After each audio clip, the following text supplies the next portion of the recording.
Vale, pongámonos en situación. Hoy vamos a desgranar una de las emergencias médicas más críticas a las que cualquiera puede enfrentarse ante un accidente, el shock traumático.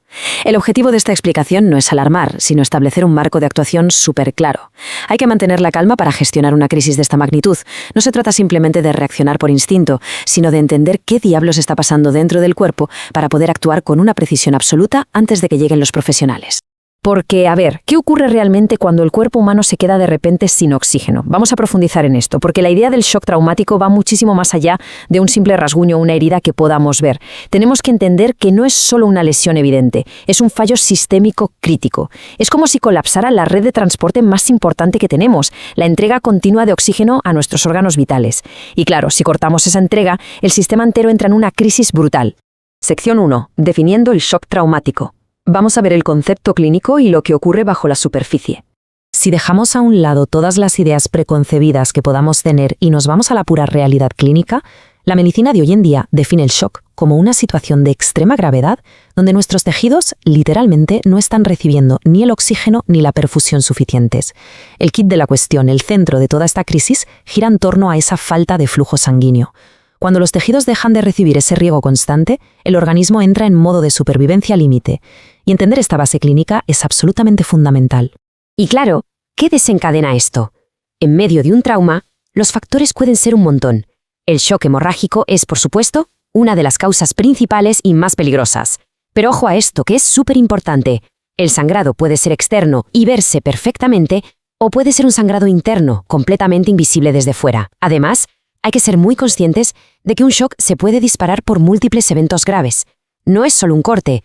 Hablamos de traumatismos severos, quemaduras extensas, reacciones alérgicas fortísimas, infecciones profundas o incluso alteraciones cardíacas graves.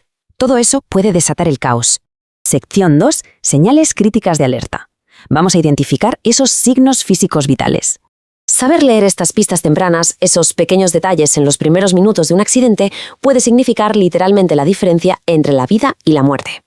El cuerpo humano es increíble y siempre intenta avisar de que algo falla con banderas rojas físicas muy claras. Fijaos, una palidez evidente, ese típico sudor frío, una piel que se vuelve de repente húmeda y pegajosa. Si prestamos atención al ritmo del cuerpo, notaremos una respiración rapidísima y un pulso que puede estar acelerado o, por el contrario, alarmantemente débil.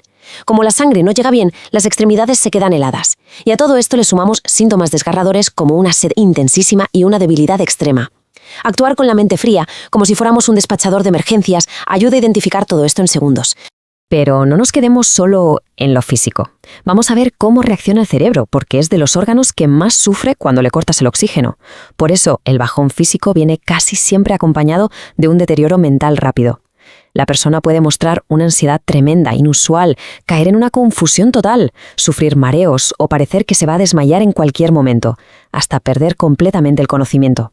Desplazar nuestra atención hacia cómo está mentalmente la víctima es clave para saber lo grave que es el shock. Llegamos a la sección 3, mitos médicos del pasado. Toca hablar de prácticas obsoletas que tenemos que olvidar. Porque, a ver, no se trata solo de saber qué hacer, sino de desaprender hábitos que son realmente peligrosos.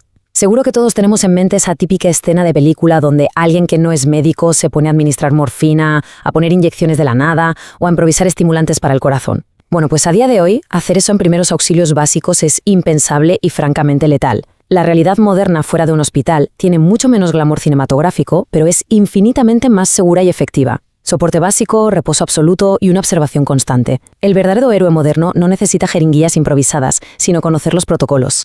Sección 4. Respuesta de primeros auxilios moderna. Vamos a ver la actuación inmediata. Y aquí llegamos a la regla del oro, la base de absolutamente todo. El shock se tiene que considerar siempre, sin excepción, una emergencia médica absoluta. Antes de meternos en detalles, la víctima tiene que estar en reposo total y bien abrigadita. Y mucho ojo con esto, que es un error súper común. La persona no debe recibir absolutamente nada de comida ni de bebida, ni siquiera un sorbito de agua por mucha sed que tenga. Cero. Y mientras aseguramos esto, hay que estar llamando a emergencias, sin dudarlo ni un segundo. Vale, vamos a desglosar los pasos exactos para salvar una vida. Primer paso, mantenemos a la persona acostada. Nada de dejar que camine o se levante, por muy bien que diga sentirse. Segundo, controlamos cualquier hemorragia que esté a la vista, rápido. Tercero, aflojamos ropa ajustada, cinturones o collares. Hay que facilitarle la respiración y que la sangre fluya sin problemas. Cuarto paso, y esto tiene todo el sentido si recordamos lo de las extremidades frías, hay que abrigar a la víctima para evitar la hipotermia. Y quinto, súper importante, tranquilizarla mientras vigilamos sin parar si respira y si sigue consciente, hasta que llegue la ambulancia. Ahora bien, la situación se puede torcer drásticamente. Y aquí la regla es tajante. Si la persona deja de responder y no respira normalmente, hay que iniciar la RCP.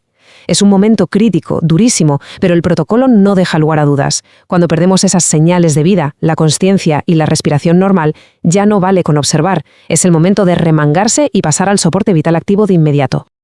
Y aquí entra un matiz clínico vital.